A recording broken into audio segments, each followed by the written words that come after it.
Stream is live. Okay, so the regular meeting of the Planning Commission of the City of San Clemente, California, Wednesday, July 7th, 2021's meeting is called to order. I want to welcome all the new commissioners, and we will have Scott McCann lead us in the Pledge of Allegiance. So if everybody could mute their speaker.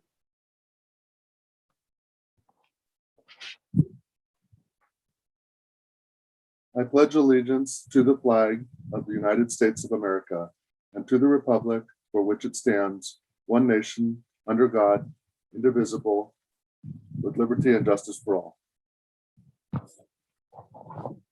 Thank you, Scott. Cecilia, would you please call the roll? Yes. Commissioner Camp, Present. Commissioner Cosgrove, Here. Commissioner Crandall, Chair. Commissioner Mccoggin, Here.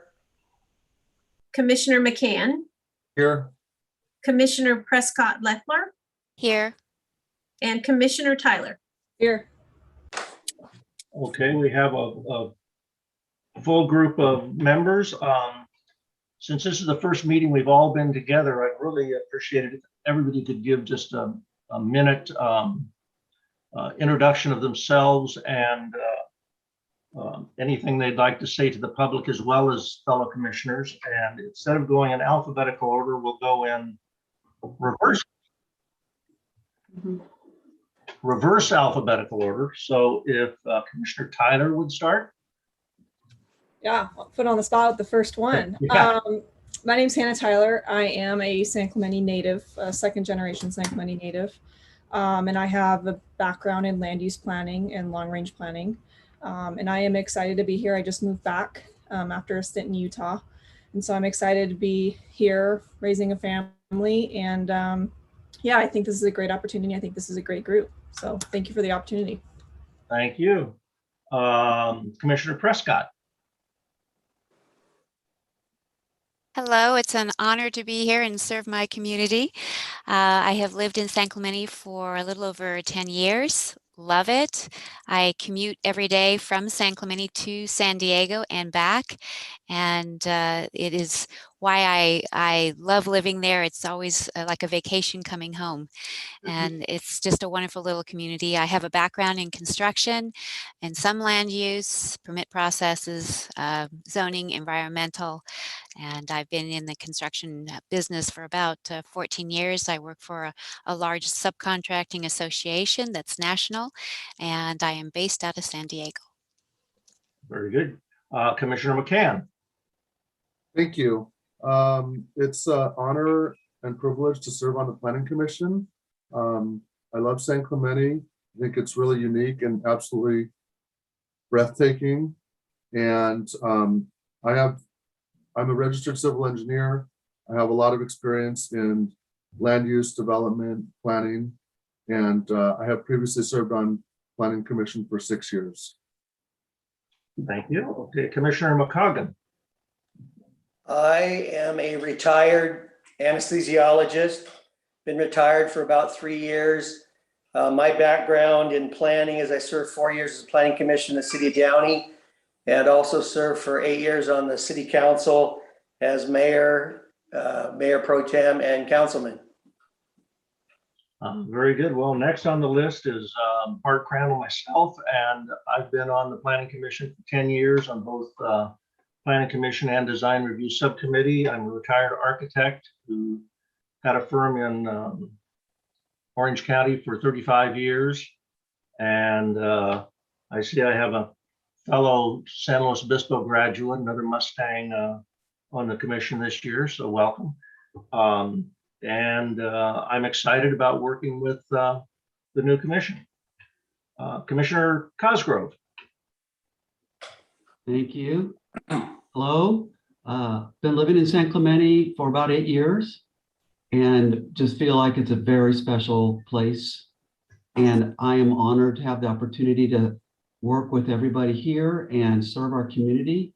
I have a number of years as a planning commissioner experience just north in the city of Irvine, where I was there for about 4 years as a planning commissioner. I had also had a number of years working with their finances and their budget and helping with a lot of their fiscal policies and tying those to land use decisions. I also had the opportunity to be on the city council for a term. So for me, just being able to contribute back to this great town and get the perspective of all our citizenry, our businesses, all the residents, and be able to honor them with my service is why I'm here. And it's just, I just want to say thank you. Very good. And Commissioner Camp. Yeah, Steve Camp. I go by Steve, even though it says M. Steven. And I'm also privileged, honored to serve on this commission. I'm actually I'm an unretired licensed architect. So I've been practicing in Orange County for 35 years as well, but continue to do so. This is my first experience on the other side of the dais. So I don't know if I have special empathy, but I certainly understand what can be applied for developers at times to try to get things approved in a kind of a smooth and efficient manner. So hoping that I can help with that. I'm looking forward to working with this team. Looks like a great group, a diverse group. And so again, just privileged to be here. I've been a resident in San Clemente for a long time, about 26 years, and my parents lived here before that as well. So thank you.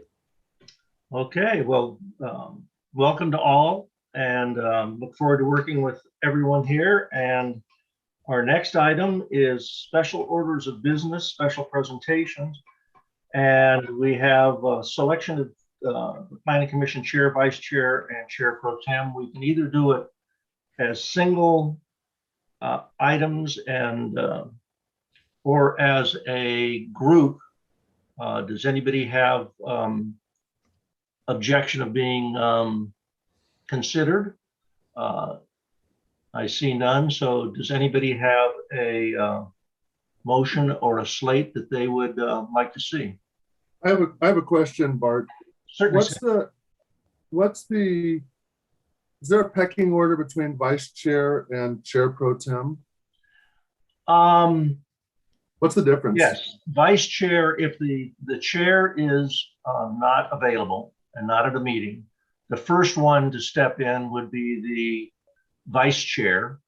And then the chair pro tem would be the second one if both the chair and vice chair were gone.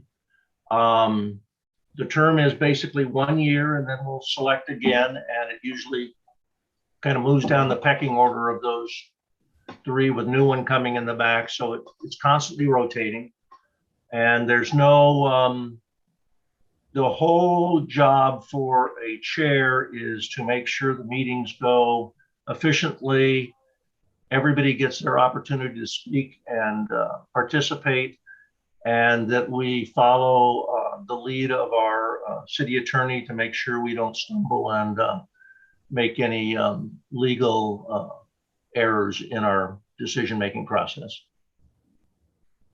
With that being said, I would propose to nominate Commissioner Crandall as chairman and Commissioner Tyler as vice chair. And I'm happy to elaborate on my reasons if, well, I'll just do that.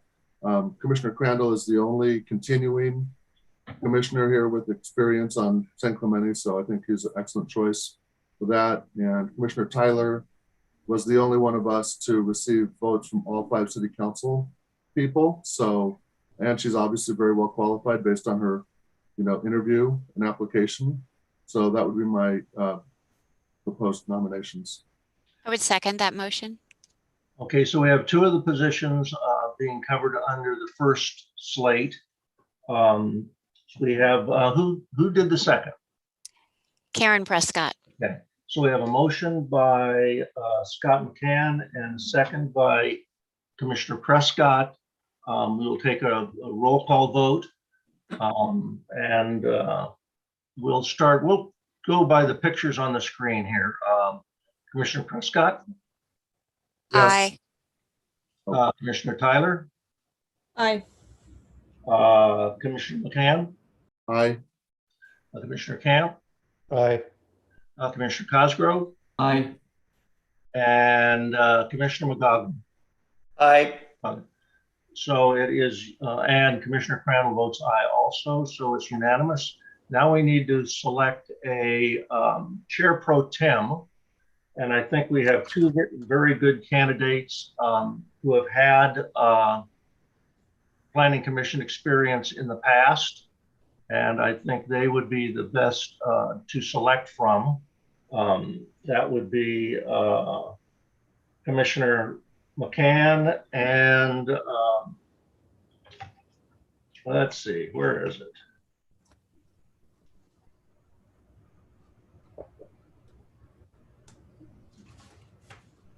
I'm sorry, who was in, was that Mccoggin in Glendale? In Downey. Downey, I'm sorry. So I think those are probably the two best candidates. Does anybody have a motion for either or of? In fairness, it looks like, I think Commissioner Cosgrove was a prior planning commissioner as well. Really? Yep. 4 years in Irvine. I'm sorry. That's all right. I'd make a motion that we nominate Commissioner McCann to the chair pro tem. Do we have a second? Second, Who made the second? Cosgrove. Okay. We will take a roll call vote. Commissioner Prescott, Aye. Commissioner Tyler, Aye. Commissioner Scott, Aye. Commissioner Camp, Aye. Commissioner Cosgrove, Aye. Commissioner McCoggin. Aye. Pass, and Commissioner Crandall votes aye also, so passes unanimously. Congratulations to those three. And the next item is selection of the design review subcommittee. I have to say I had reached out to Commissioner Tyler to see if she would be available for a nomination for this position, mainly because of her historic experience, but she is unavailable that day and that time for that opportunity. So before we look at selections on this, who would be interested in the design review subcommittee? It meets on the alternate Wednesdays. It is a token pay position. It's $50 and some kind of change for a meeting. I'll do a sales pitch for it because I feel it's a very important position actually. And that you get the opportunity to see projects sometimes a month prior to it coming to the commission's surface. So you've already done your homework for the design review subcommittee meeting, which means you don't necessarily have to do the same full amount it might take if you're studying a new packet at the planning commission level. So I think as far as the studying part and homework part, it's going to be the same amount of hours preparing. The only thing will be the meeting on those alternate Wednesdays. Does anyone have a problem meeting on those alternate Wednesdays, as well as I concur that Commissioner Tyler can't meet that those days. What's the Yeah, time like- commitment like, Bart? It's a couple of hours on the alternate Wednesdays, 4 o'clock to 5:30, 6 on the most.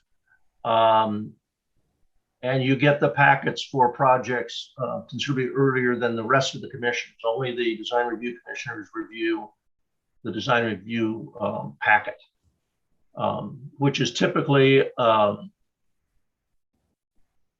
90% refined to what will be shown to the commission. It takes historic background, some design sense. I would think that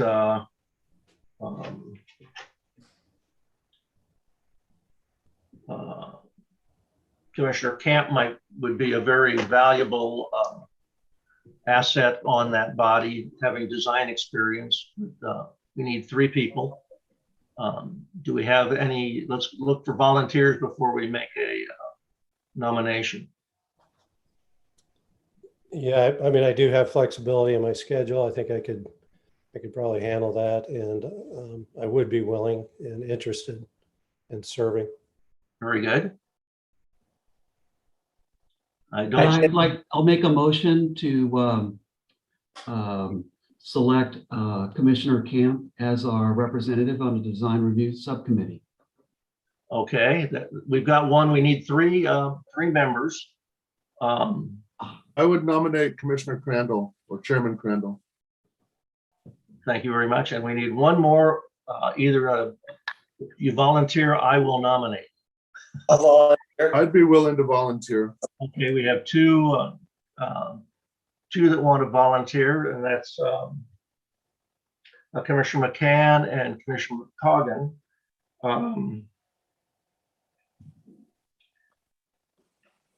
Does anyone have a preference of one or the other? I will do it just in order of volunteering, since he sounded enthusiastic, that I would nominate Commissioner McCann.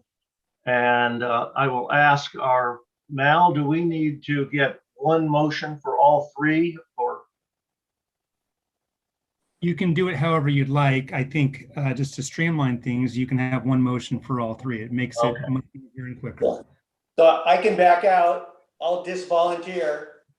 Okay, thank you. Okay, let's, I will make the motion then that we nominate Commissioner Camp, Commissioner McCann, and Commissioner Crandall to the Design Review Subcommittee. Second. Have a second? Is there a second? I'll second. I'll second. I think Commissioner Mccoggin got in there first. So we have a motion by Crandall, a second by Mccoggin. We will take a roll call vote. Commissioner Prescott? Aye. Commissioner Tyler? Aye. Commissioner McCann? Aye. Commissioner Camp? Aye. Commissioner Cosgrove? Aye. And Commissioner McCoggin? Aye. And Commissioner Crandall votes aye, so it passes unanimously. Well, congratulations to the officers and design review. Design review will be getting new packets. And at the design review meeting, we can really indoctrinate you into the whole purpose of design review and how it operates and what is expected of us.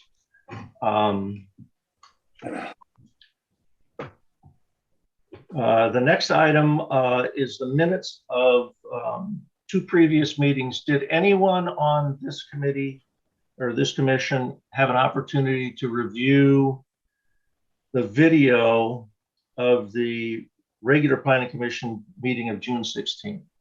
I did, and I would make a motion to approve the Did June they? 16, 2021. Thank you, Commissioner Prescott. Did anyone else have an opportunity? I did, and I can second that motion. Okay, so and I was present at that. So we have 3. We need one more that reviewed the video to make a quorum. I did. Okay, and Tyler. So it'll be Crandall, Prescott, Tyler, and McCann voting on the minutes of the June 16th. And I will second Commissioner Prescott's motion to approve. We will take a roll count vote. Commissioner Prescott?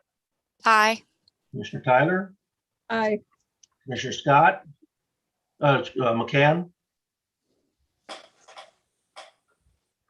I didn't review the video, Oh, I did. so I guess I abstained. who reviewed who's the other? Cosgrove. Oh, there you are. Your picture's so small, I can't see the mouth move. So we have, and Cosgrove, your vote? Aye. And I will vote aye. So we have 4 for approval who all reviewed the meeting. That's Crandall, Prescott, Tyler, and Cosgrove. and 3 abstaining from the vote. So it passes 403. Now we had 5 at the meeting of June 22nd. And unfortunately, Commissioner Tyler and Commissioner Prescott were unable to attend that meeting. So it will be the balance of the commissioners voting on this item. Do we have a motion to approve the minutes of the June 22nd meeting? So move. And who was that? Mccoggin. Okay, Mccoggin? McCacken. McCacken, okay. We have a motion by McCacken. Do we have a second? I'll second. We have a second by Camp. Once again, we will do a roll call vote. Commissioner McCann, Aye. Commissioner Camp, Aye.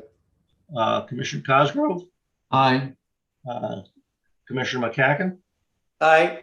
and Commissioner Crandall is an aye, so it passes 402. The next item is oral and written communications. Members of the audience may address the commission on matters of public interest which pertain to the city and are not otherwise on the agenda. Speakers can submit their comments on agenda items to the Planning Commission electronically. Material may be emailed to www.sancommittee.org PC public comment. Transmittal by 3 p.m. on Planning Commission meeting days is recommended. The Planning Commission is not permitted to discuss or take action on items that do not appear on the agenda. Cecilia, do we have any public comment on our 2 items for today? Or any public comments? I don't have any items under oral and written communication to read into the record tonight for the planning commissioners. Very good. On the consent calendar, we have no items. So we will move on to public hearings. Public hearing process includes a staff presentation, a presentation by the applicant not to exceed 10 minutes, and public testimony not to exceed 3 minutes per speaker. Following closure of the public hearing, the Planning Commission will respond to questions raised during the hearing, discuss the issues, and act upon the matter by motion. Our first item is item A, 8A, 111 West Avenida Palizada, conditional use permit 21-001, Inca Mamas, and Kyle Weber is our planner making the presentation today. Okay, good evening, planning commissioners. Can everyone hear me? Yes. Yes, okay. Lots of new faces here. Nice to meet all of you. I'm just going to try to share my presentation. Can I also get confirmation that the presentation is being displayed? Yes. Thank you, Cecilia. Yeah, Okay, today I'm presenting a request for the approval of a conditional use permit that allows the on-site consumption and sale of full alcohol services for indoor consumption at a new restaurant known as Inca Mamas, which is located at Old City Plaza. Along with the sale of full alcohol, this project also proposes interior modifications to the existing commercial space on site. The subject project site is a one acre lot located at 111 West Avenida Palizada near North El Camino Real and within the mixed use 3.1 zoning district west of the I-5 freeway. The parcel is surrounded on all sides by both commercial and residential properties and has 2 existing commercial buildings and 1 35-stall parking lot on site. So Inca Mamas will occupy an existing 2,000 square foot commercial unit, a restaurant being the previous use established here.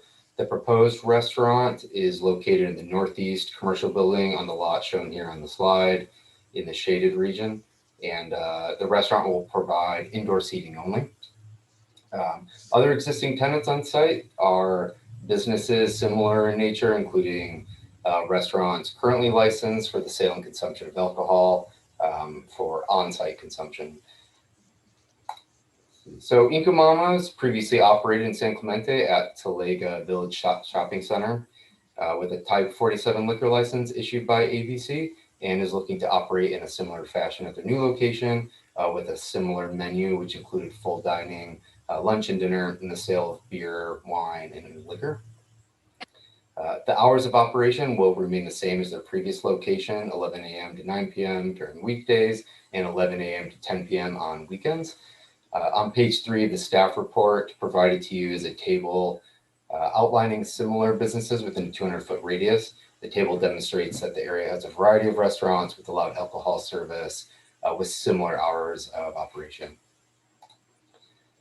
The project does propose interior modifications, as previously mentioned. They include expanding the dining and kitchen area, a new waiting area, and alterations to the existing restrooms to make compliant with ADA standards and guidelines. The site plan is provided as attachment 3 in the staff report. A larger hard copy set of plans should also have been provided to you. So the indoor seating for the restaurant is limited to 48 seats as to not exceed the parking capacity on site and what was previously approved for the past restaurant in regards to the required parking. Restaurants within the mixed-use zoning district are required to provide 1 parking stall per 4 indoor seats. And so Inca Mamas must meet standards and conditions of approval of municipal code requirements in order to serve alcohol. Conditions of approval included with the resolution for the use permit require necessary changes if issues should arise that ensure the health, safety, and welfare of the public. Conditions of approval take into account potential issues with noise and requirements that the restaurant's employees undergo alcohol service training, and among other standard conditions tied to similar use permits. The project is consistent with the city's general plan and that the project would add vitality and pedestrian activity to the downtown area and would diversify dining options for locals and visitors alike. Planning staff did complete an initial review of the project to assess potential environmental hazards per the California Environmental Quality Act, with the determination that the project is categorically exempt from CEQA guidelines because it is an existing facility. And so based on the information provided and subject to the required findings for a conditional use permit and the conditions of approval provided in the resolution, staff recommends that the Planning Commission determine the project is categorically exempt from CEQA guidelines and adopt resolution PC 21-012 approving full alcohol services for the proposed restaurant at 111 West Avenida Palizada. And before I conclude the presentation, the applicant Stavros is with us today on the Zoom meeting and is available for questions. Thank you, Kyle. Would the applicant like to make a presentation?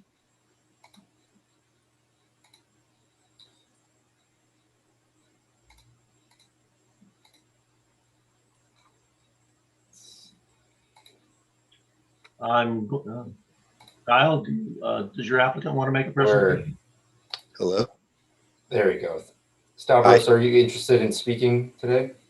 No, I have nothing further to say. I'm just excited to get this project going. Very good. At this time, we open up to all of our commissioners if they have any questions of the staff or the applicant on this item. Just go ahead and unmute your microphone and I'll call you if you have a question. I see no questions. I have one question for you, Kyle. How long is the... Sorry, do you actually have a question? Oh, thank you, Steve. Okay. Sorry about that. I'm a little slow on the draw here. Yeah, question about the dining. It says here that it's indoor dining only. Yes. Is that correct? So yes. So there's a shared patio outside of that restaurant. Would the patrons of that restaurant be using that outdoor dining space? It is likely that people will use that space for eating, but this permit would not allow alcohol services on the patio. So there are other restaurants in the area that serve alcohol that are not allowed to serve alcohol on that patio because of the confinements of the gates in that area. They may potentially open that up, but that's not proposed today. If I may interject, the patio outside in the center of the unit belongs specifically to several businesses. So the main patio, the one that's enclosed, the biggest one, belongs to the Indian restaurant Hot and Chili. And then there's a smaller patio that's enclosed that happens to be kind of right in front of ours, and that belongs to the ramen restaurant. So we don't use that. So none of the patios out there are for our customers. I will say that other restaurants that have existed in this unit have used that patio, and I think it has been switched around. Yeah. So this restaurant, Incamama's, will not be using that now. Correct. Okay, thank you. Uh, Can I ask another question? Certainly. It says here that there's also a permit for limited sale of beer and wine off-site for off-site consumption. So can you explain that a little bit, how that works? Sure. So the applicant has not actually proposed to sell beer and wine for off-site consumption. However, with the type of liquor license, they would be allowed to do that. And so if they choose to do that in the future, they would be able to do that. So something that this is usually tied to is like a brewery who might be brewing beer on site, and you could go to the brewery to buy a case of their product to take off site. And so Incamama's would have that option to do that with the approval of the CUP if they wanted to do that in the future. Okay. And then I just had one more question. I think there was one place in the report where it said the hours go until 10 p.m. I think it's, yeah, 10 p.m. on the weekends and 9 p.m. And then there was another place where it said 12, I thought it said 12 a.m. Can you just clarify the hours are until 10 p.m. on the weekends and 9 p.m. on the... Yeah, so during the weekdays, it'll be 11 a.m. to 9 p.m. and the weekends are proposed 11 a.m. to 10 p.m. So just an hour longer on the weekend. I apologize if there was a typo in the staff report. I know I read it. I'm not finding it at the moment. Okay, and then lastly, I said one more, I'm sorry. Lastly, have there been any complaints from other tenants or from the public at this center regarding noise or anything like that? You know, I mean, that's a great question because it is a commercial area, pretty compacted. I'm not aware of any recent complaints. The complaints I am aware of do not have to do with noise, and they have to do more with something like signage, which we are currently taking care of through a master sign program. And so though I am personally not aware of recent noise complaints. Okay, and you would be aware of it if there were? So I'm aware of some that come in. We do have a condition of approval that the restaurants in this area do need to comply with noise standards, which are a specific level decibel when they're near residential areas. And so if there is an issue with noise, we do have code compliance division that would either require a measurement to be done or go out and measure it themselves to make sure they are complying. Okay. And if I could just add, Commissioner Camp, the code compliance team is part of the review of this discretionary application. And based on their familiarity with code compliance complaints throughout the community, they will generally flag a shopping center or a tenant suite or a business that they have direct knowledge of that may present problems and may add special conditions of approval to ensure that that business is compatible with the uses that are surrounding it. That was not the case here. Code compliance just felt the need to apply the standard conditions. Okay, great. Thank you, Cecilia. Thank you. Okay, Commissioner Mccoggin. Hey, I have a question on page 21, the floor plan. Where there's egress arrows coming out to where the fireplace used to be. Is that a closed door or a window, or what do we have there on that wall? Let's see exactly. Is that just a common, like, I don't get see the egress path and it goes to that square box that's on the wall that faces suite 304? What is that? It's not an exit door. Let's see. I want to make sure I know exactly what. It's where the fireplace used to be, by the little drawing in the left corner. See it? I can't figure out what that is. The fireplace. Just gonna pull this up.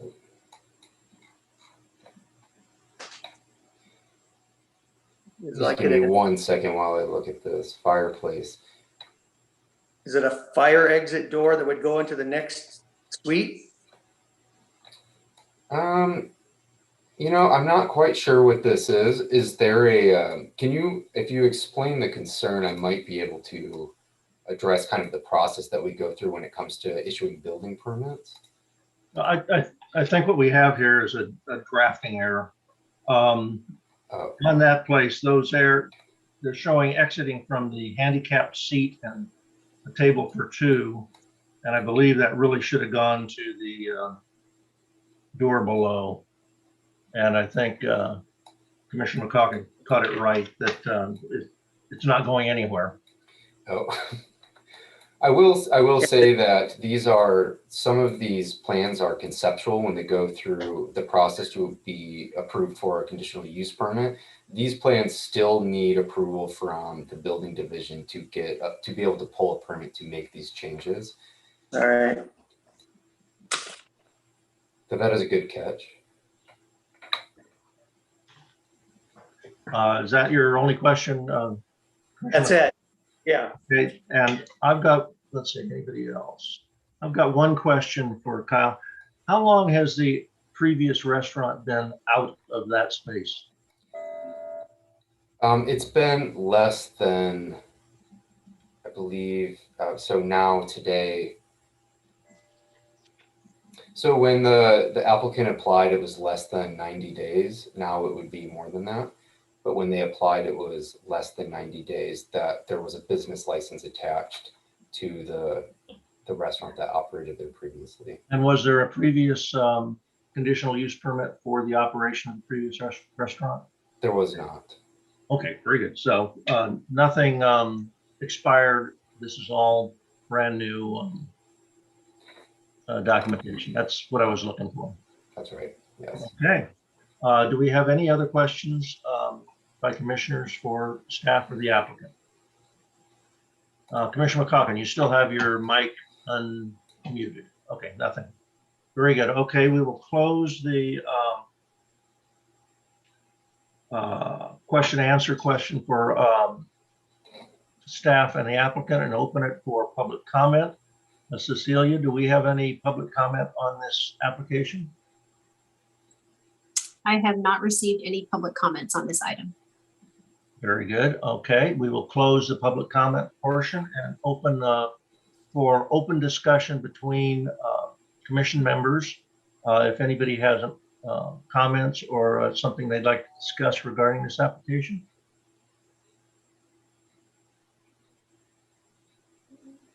Okay, I see none. So we will. Chair Crandall? Commissioner McCann. Yeah. I've reviewed this this application and project proposal, and I agree with the findings that are found in the staff report and draft conditions of approval resolution. And so I'd be happy to make a motion to approve this. I think that would be excellent. Is it your practice in San Clemente to read the whole? Yes, there is. Subject Read into the record? the whole resolution title, which is about the 1, 2, 3, 4, 5, 6, 7. Attachment 1, resolution PC 21012, and you read the description of that. This is on page 8. Okay, because I could also read the subject of page 1. If that We would be more. typically, historically, read the title of the resolution itself. Okay, so I move that the Planning Commission of San Clemente approve resolution number PC 21-012, a resolution of the Planning Commission of the City of San Clemente, California, approving conditional use permit 21-001, Inca Mama's Full Alcohol, a request to allow full alcohol service for on-site consumption indoors at a restaurant located at 111 West Avenida Palizada, Suite 303. Thank you. Do we have a second? I'll second. We had two go at the same time. Somebody raise a hand here of the two that, okay. Commissioner Tyler, raise your hand first. She has the second. We have a motion by McCann, second by Commissioner Tyler. We'll take a roll vote here. Commissioner Tyler? Aye. Commissioner McCann? Aye. Commissioner Camp? Aye. Commissioner Cosgrove? Aye. Commissioner Mccoggin? Aye. Commissioner Prescott? Aye. And Commissioner Crandall votes aye. We have unanimous approval. Congratulations to the applicant, and Kyle, good presentation. Okay, thank you. Do we need a motion to determine that the project is categorically exempt? That is one of the conditions of approval. Now, do we need a separate one on this one for? Just page 7 lists as 2 items. I'm checking really quickly the resolution. That's a good catch. No, this is actually, yeah, it's embedded in the reso. So we're okay Under with section. just, yeah, it's section 2, so we're okay. All right.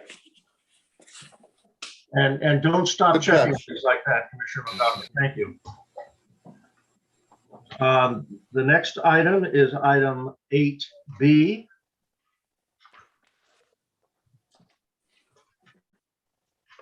Let's see here.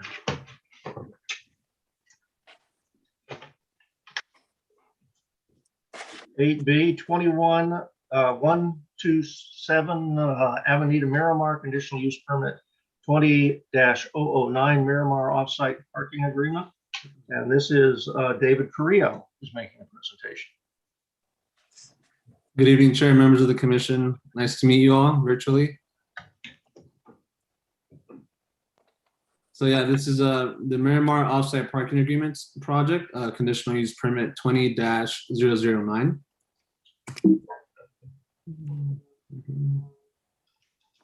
The site is located right across the site that Kyle Weber just presented on, Old City Plaza. It's at 127 Avenida Miramar, highlighted in blue to the right image.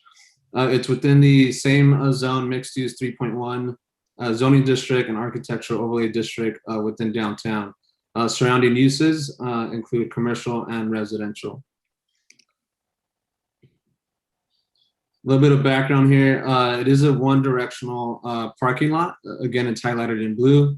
You can see orange arrows showing the flow of vehicle traffic. We do have 34 angled parking spaces that are currently used by Old City Plaza visitors and I believe employees at times. This property owner is the same owner as Old City Plaza, which facilitates the use by Old City Plaza visitors of this lot. Currently, there are no offsite parking agreements between the parking lot owner and any other business. So that's something to keep in mind as we go through this presentation. So a little bit about the code here, just so that we're on the same page. So the code allows businesses to satisfy parking requirements in one of the 4 ways shown on the screen. The first one is on-site parking, where the business is able to provide parking on-site. The second option would be through shared parking. This is also on-site, but there usually is a deficit, but the applicant would provide a parking study that shows that even with the deficit, there's still available parking spaces. And what that looks like too is the story would be that the subject business is operating while other businesses are closed, so there won't be any conflict of hours of operation. So that's one example. Another option 3 is through parking waivers. We would essentially be waiving a parking space or 2, and we would have to be making special findings, mainly around improvements to the pedestrian orientation within downtown. For example, like improving access to an adjacent alley or improving pedestrian access from sidewalk to the private site. And then lastly, option 4 is offsite parking, which is what we're doing here tonight. And this would require a conditional use permit. So some offsite parking requirements to review. If a business is looking for offsite parking, that offsite parking must be within 300 feet from the business.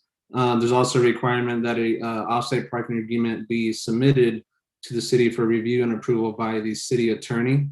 And after approval by the city attorney, it must be recorded with county, and then a copy of the recorded agreement would be submitted to the city before we can approve a business license. So again, this is the request to establish offsite parking agreements between the subject parking lot and businesses within 300 feet of the lot, including tenants in Old City Plaza. And again, as shown in the subject of the report, these agreements would allow businesses to use the spaces at the lot to comply with city parking requirements. So this is essentially a blanket CUP approval where we would be eliminating the need for each business to request its own conditional use permit. Typically, we have one business submitting a conditional use permit when they're seeking offsite parking, the offsite parking option. But in this case, it's a reverse where the parking lot owner is requesting CUP to engage in future offsite parking agreements. So really, this makes it a quicker process for each business and helping them contribute to the economy there in downtown. As of right now, there's only one business that's been identified within Old City Plaza. Right now, there aren't any other. So again, the property parking lot property owner has the option to allow other businesses to request this, the use of the offsite parking lot, and then enter into an agreement. So who would benefit? We would have two separate areas here. So one would be new businesses that are seeking to operate that cannot provide parking on site. They'd be able to have this option to provide parking spaces off-site within 300 feet. And then also we have a scenario where you can have existing businesses that would want to expand, for example, like a restaurant that wants to add more seating that requires more parking, but they wouldn't have space on site to provide those parking spaces. So those are two scenarios where this CUP would benefit either new businesses or existing businesses. As far as compliance, staff did add conditions of approval that help this request comply with code. We do have conditions that require the submittal of a offsite parking agreement for review and approval by the city attorney. And we also have conditions of approval that help staff and the property owner monitor the parking spaces on site. And that would prevent any overcommitment of agreements when there isn't available parking spaces. So per staff's analysis in the report, staff is recommending that the Planning Commission make the required findings for a conditional use permit, determine the request categorically exempt from CEQA guidelines, and approve the request subject to conditions of approval. And this concludes my presentation, and we have the applicants available for any questions. Okay, thank you very much, David. Could you explain to the commission and the public exactly what is binding on the adjacent lot? Is it a lien? Is it for the parking agreement? It just can't go away. Since this is owned by the same property owner, he benefits from this. But when you see these parking agreements in other cases, it's an obligation by the property owner to hold that parking space in perpetuity until the other site doesn't need it anymore. Is that correct? That is correct, Bart. You said it perfectly fine. And we do have a condition that would address that. That when the offsite parking agreement is established, there'll be that wording in there that wouldn't allow the parking lot owner to stop the use of it as a parking lot until whoever is benefiting from it is no longer operating. Okay, very good. I wanted to make sure every other commissioner had the opportunity to understand exactly what the restrictions are on the parking agreements. Anybody have any question? Any of the commissioners have a question for David or the applicant? David, I have a question. What does it mean under the conditions of approval? What does it mean for monitoring? Who does the oversight on this? So it'd be a dual approach. First, it'd be, I'd say, the property owner when he's being sought by a business to use this parking lot. We are asking the property owner to come up with the parking table, which he already is familiar with Old City Plaza. So before the business submits a business license, they would need to go through that review and approval through the property owner first, and then that information will be submitted to the city.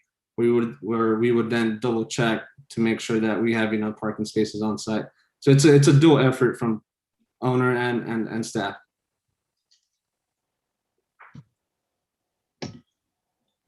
Yeah, I have a question. So Okay, jump right in. you said that it's one property, or one owner of both properties, or they're two separate property owners? We have, at the moment, we have one property owner. Yeah, so one property owner for the same property owner of Old City Plaza owns this lot here, the parking lot. Okay, so he's making an agreement with himself, basically. I guess that's not really a question. It is, and it's posted on the deed. There's Okay, restrictions on the deeds. so how is that parking allocated to the center? Is it first come, first serve, or what? Yeah, that would be completely up to the owner. So like I mentioned, right now there's only one tenant within Old City Plaza that requires additional parking space to operate. So as soon as this CUP is approved, if approved, that business would be able to enter into that agreement with the property owner, and then that agreement is submitted to the city so that we can approve the license. So he really does not need to enter into any agreement with any business. It's completely up to the property owner. Okay, so each of those would have to be submitted individually, I guess. Correct. Yeah, and that's we keep track of that. right. And the individual submittal per business, it's what would help staff make sure that there is, in fact, available parking spaces on the lot. Okay. You made a statement that there's not currently any other properties that are using that lot. I did happen to drive by there this evening about 5 o'clock and noticed there's a sign up. I didn't stop to see what it was, but since you mentioned that, there was a sign up that parking is provided for some other business. Are you aware of that? Yeah, I believe the sign you're referring to is a sign that says that it's for Old City Plaza customers or businesses.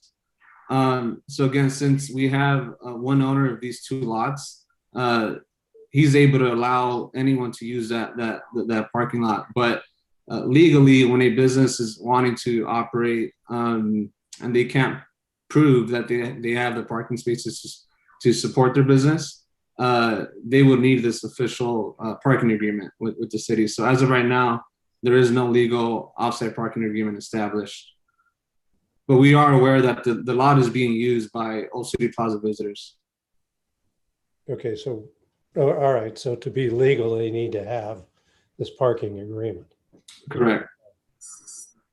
Okay, and others will be prevented from using that parking lot, I assume, other than Old Town. Once this agreement's in place. Correct. Now, how do you get, if you park over there at the remote lot, I assume you just walk across the street? I mean, it's pretty convenient, obviously. But is there any concern about pedestrian safety getting across Avenida Miramar? to that center. And has that been with this request, there is no concern. We did have the engineering department and building division review this request, and they did not show any concern regarding the crossing over Miramar. okay? I mean, it's pretty lightly traveled. I would say it's more of a residential street, but when I went by there were quite a few cars going up and down Miramar. So, you know, I was just curious if that was a concern. Okay, that's all I had. Thank you. I have a question. On page 2, image 1 that shows the aerial view of the parking lot, I'm assuming that pile of dirt is not there anymore? Because it looks like on the egress on the way out to Avenida Miramar, it looks like there's a big pile of dirt that's covering up at least 2 parking spaces and what should be a driveway. Yeah, I did visit the site recently as well, Commissioner. I don't believe that's there. Okay, want to make sure, otherwise everybody's got to back up to go out. Yeah, from my observation, this was just like last week. There was no obstruction of the drive aisle All or right. parking space. Any other questions of applicant and staff? Yes, Mr. Chairman, I have a quick question. Please. David,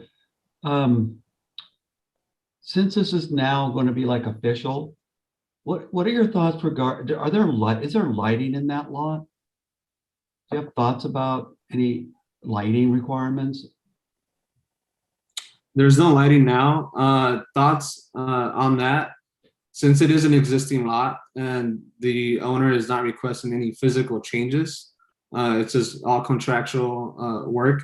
We didn't feel the need to condition it to provide lighting, but we do see how that could be a concern for neighbors or the commission. But staff decided not to add a condition that would require lighting on the lot. Okay, that's it. Thank you. Any other questions? Okay, we will close the presentation portion, and we can pull down the display there, the presentation, so we can see everybody. We will open it up for public comment. Cecilia, do we have any public comment on this item? We did receive one public comment through the public comment portal, but that commenter requested that the information not be read into the record and be forwarded to City Council. Interesting. Okay. Thank you very much. We will close the public portion and open it up for discussion between commissioners. I will say that safety is always a concern, and I appreciate the comments on those issues. Do we have any comments or discussion?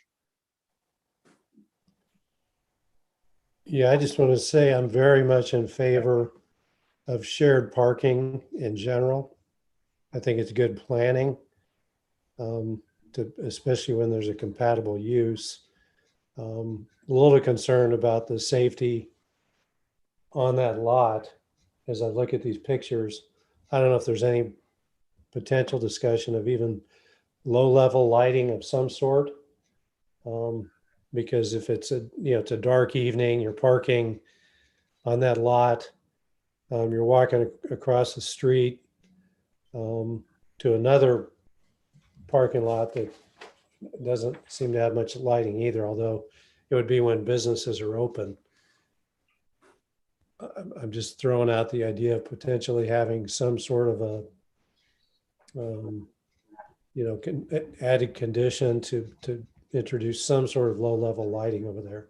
I know any sort of high-level lighting would be objected to by residents. It looks like you've got residents on both sides, on all 3 sides of that lot. Yeah, I think my concern with that, possibly from a public process standpoint, is if this was noticed without lighting, that public probably would have a different opinion if they had seen that it was noticed with lighting. Does that make sense? The neighbors probably assume there's no lighting because there was none in the plan. So I guess my comment would be if we really feel like we need lighting, I'd like an opportunity for some of the public to be aware of that. Very good. Very good. But I agree with the safety concern on it. I just want to make sure that those, because it is residential next door. Commissioner Cosgrove. I was going to say, I agree. I mean, lighting spill is a big annoyance to adjacent properties to the point where the city will get a lot of complaints about it. But there, you know, it just depends on the way it's implemented. I don't know if there's ambient light from street lights that would provide enough lighting and direct to, you know, so people could, you know, walk to their car safely. I would just, I guess, ask staff if if it becomes an issue, can you return to the applicant and have a conversation about it and, you know, come back with, you know, some amendments? I mean, what would be the process if there were issues with it being too dark and whatnot? Yeah, definitely. We are in fact in communication with the property owner many times. If they wanted to add lighting, it wouldn't be through this conditional use permit necessarily. It would have to be under a minor cultural heritage permit, where we also review design of it. I might have to check the code again. Maybe it requires a minor conditional use permit, but as of right now, I think it'd be a separate permit, separate from this request tonight. Yeah. Okay. Okay. There's one route we could choose to take. We could put an additional condition of approval on there that the property be reviewed in 180 days or whatever after approval of the contract, and have engineering and code enforcement and all review the lighting to see if, for safety reasons, if some remedy could be pursued. Could I just chime in on that? I mean, for me, a trigger might be intensification of the adjacent lot where the businesses are, which is, I think the intent of this is to position the owner to intensify those uses. So because he's now got parking spots in the bank, and maybe the trigger would be, you know, some level of intensification of that property would then trigger that review. I think that's a good possibility, certainly.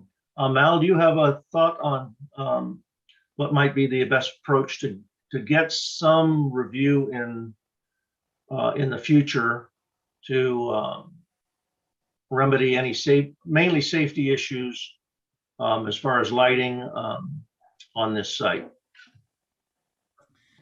Well, historically, what the commission has done has been 6-month reviews or even annual reviews. You mentioned 180 days where we can come back and take a look at what's happened on the site after the approval. Again, that's been the historical practice. There's no best practice per se, so it's really the commission's call. But again, our practice historically has been to come back and look at it either 3, 6, or 12 months after the approval. Do we have any data that shows it's been unsafe? Because this parking lot's been here for a long time. I'm assuming people already park there and walk across. Do we have any data that shows there's ever been an accident, like during the winter or the darker times of the year? Not Commissioner McCoggin, not that I'm aware of. I am aware of complaints of people misusing the lot as intended, you know, other than just parking. But that's just about it at the moment. David, could you refresh my memory as to this is necessary for the business to actually go forward? For the one that's parking. clearly identified, correct, yeah. And so they would not be able to operate their business successfully without the additional parking? Correct. And is that 2 spaces, did you mention? It's it's a net increase of 2 spaces. And if we were to approve this tonight, they would be able to go forward with their business? Correct. Thank you. Okay. When you say, Commissioner McCann. When you say their business, specifically the Inca Mamas one?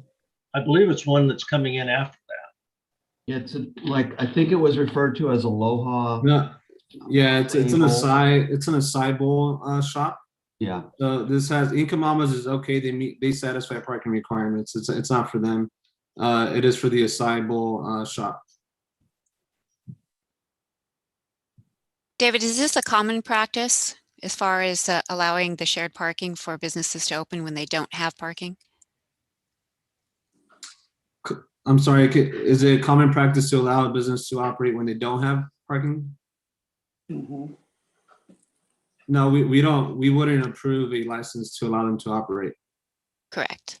So So this is a common procedure. In other cities, it Correct, is. Yeah. I see no reason to hold back a business for a possible lighting issue. If we could maybe approve this tonight so that they can make a plan to open. And then if there was a complaint or a necessity to review it, we could bring it back. I don't see any reason to hold it back either. I just wanted to ask, the staff what their opinion of it was. That was it. And if there was an issue, I expect the staff would bring it back. What would be the criteria? Yeah, staff normally wouldn't have to bring it. Go ahead, Commissioner Camp. Well, I was just saying, what would be the criteria for reviewing it in 180 days? Wait to see if there are complaints, or, I don't really get what that would entail. Did anybody, David, do you have any thoughts on that? I do not. I would like to hear more from the commission if that's really something we want to pursue, just so that we know when to bring it back. I mean, we're trying to strike a balance here, I think, with not creating something that's objectionable for the residents at the parking lot. And there's some low walls and things like that where you could have some low level lighting. I know you've got to introduce power. There's got to be, it's obviously the same owner. Is there a way that we could give them a certain amount of time to, look at some options for lighting and still be able to move forward, with using the couple stalls that they need? I'll jump in on that, David. We have two options, basically. One is a condition of approval. The other is approving the CUP for the shared parking agreement and asking staff outside of this document to study the lighting and safety of that particular parking lot to see if there are any additional violations that we are unaware of at this time that they could have code enforcement enforced to require the light. And that wouldn't slow anything down. It wouldn't create anything new other than bringing it to the attention of code enforcement and planning staff. But just to be clear, there hasn't been any complaint about lighting, and this parking lot has been there for some time. Correct. And it's been used on a regular basis, and we're not aware of any code issues at this time. I see no reason to hold back a business, and if there isn't an issue, I'm not sure why we're bringing one up at this time. From what I understood from the previous speakers was they were concerned about safety and the intensification that now with the new businesses going and directing basically parking over to that lot that hadn't necessarily been directed over them, that the intensification could go up. But you're absolutely right. There's no reason to deny them going forward with the agreement. And that's why I was saying maybe just a direction to staff to visit this to see if there is something we are unaware of at this time that might be required to give adequate safety that would satisfy engineering and planning staff rather than doing it at our level. Any discussion on that, Commissioner McCann? I'm sure that that lot has been there for a long time and it's been full frequently, whether it's been full with customers of Old City Plaza or other nearby businesses and their clients that are seeking parking. It's been full and operational for a long time. So I tend to agree that apparently there hasn't been a significant problem. If there's a mechanism to consider review of it down the road, but I certainly think we should move it forward tonight. Okay, very good. Mr. Chairman, I agree with that. I wasn't trying to slow this down. If the staff is comfortable, that's fine. I just wanted to ask. It's always ask a question if you've got one. Commissioner Mccoggin?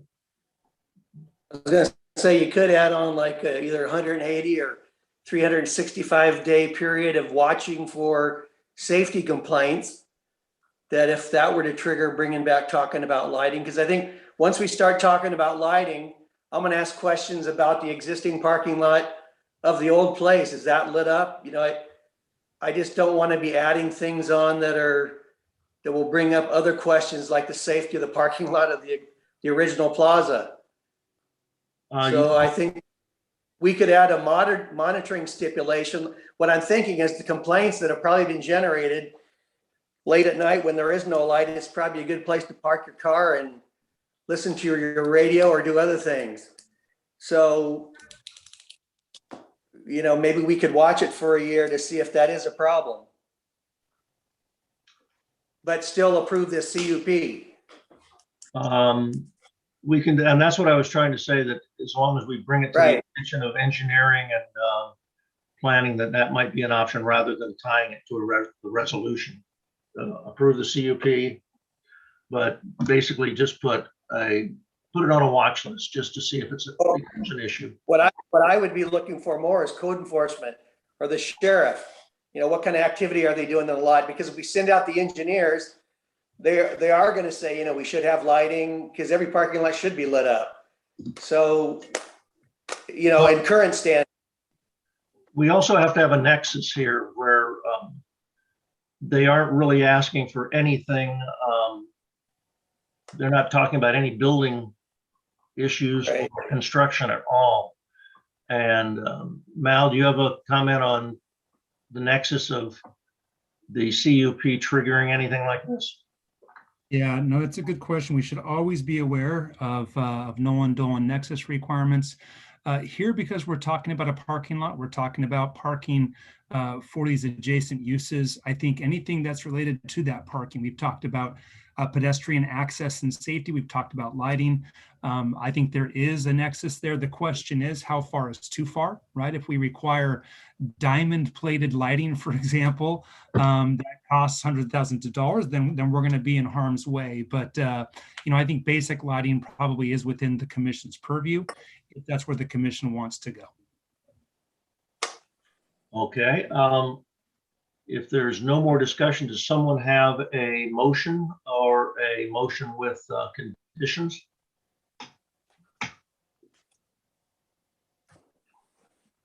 How about if you make it, Bart, with the one that you just discussed? Okay, let's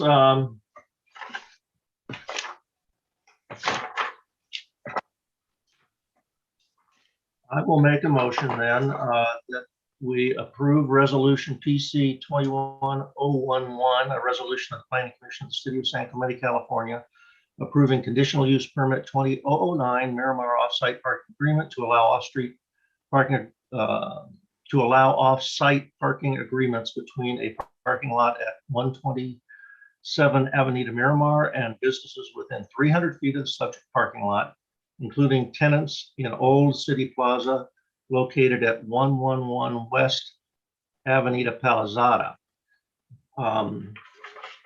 With the condition of approval, let's add one condition of approval. Let's see, that would be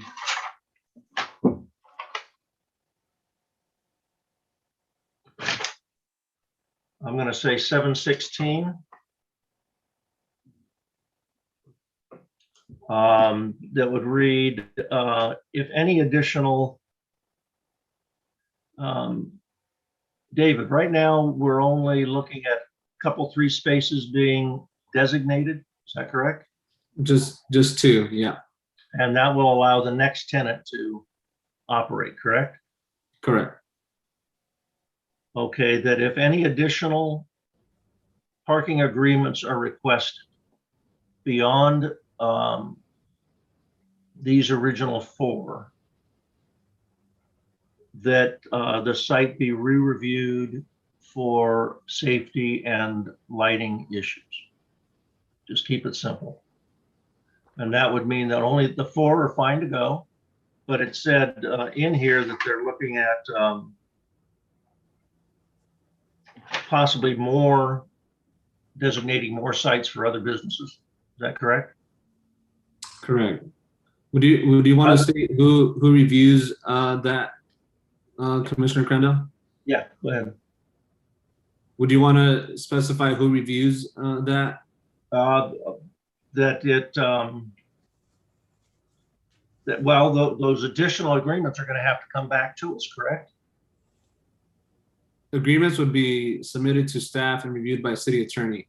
So they wouldn't come back to the planning commission. Okay, because this is a master plan. Correct. Okay. Could you amend your motion and approve the current request? And then when there is something that does come back, we'll make a note of it for this parking area, and then we can start at that time without adding an additional condition. And we'll know that there's going to be additional requests for parking, and when it comes before the commission, then we could deal with it space by space, request by request. But on this request, that we approve it without conditions. Well, what they're saying is there won't be any. There won't be any after that. Yeah, Cecilia, can we make a request that if there are additional parking agreements proposed, that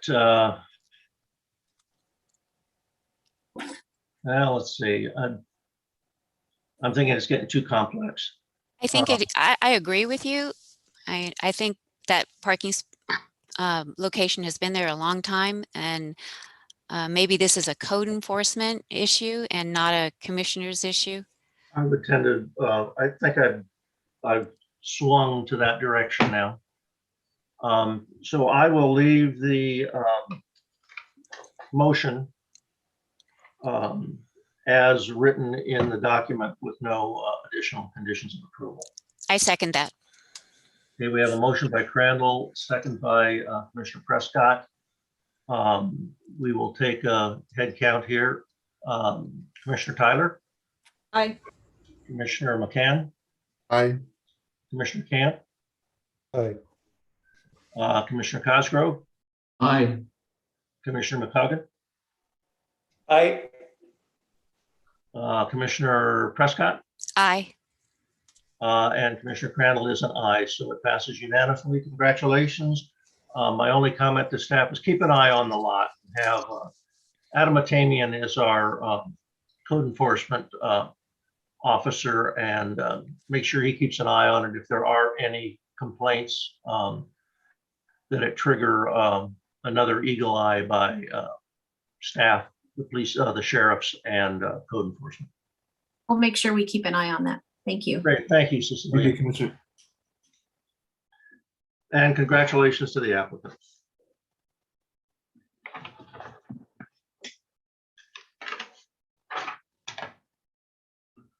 The next item is new business.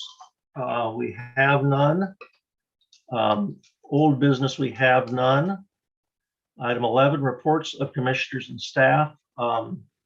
In the back of your book are future schedules and meetings. Cecilia, are you looking at doing any study sessions for the new commissioners in the near future?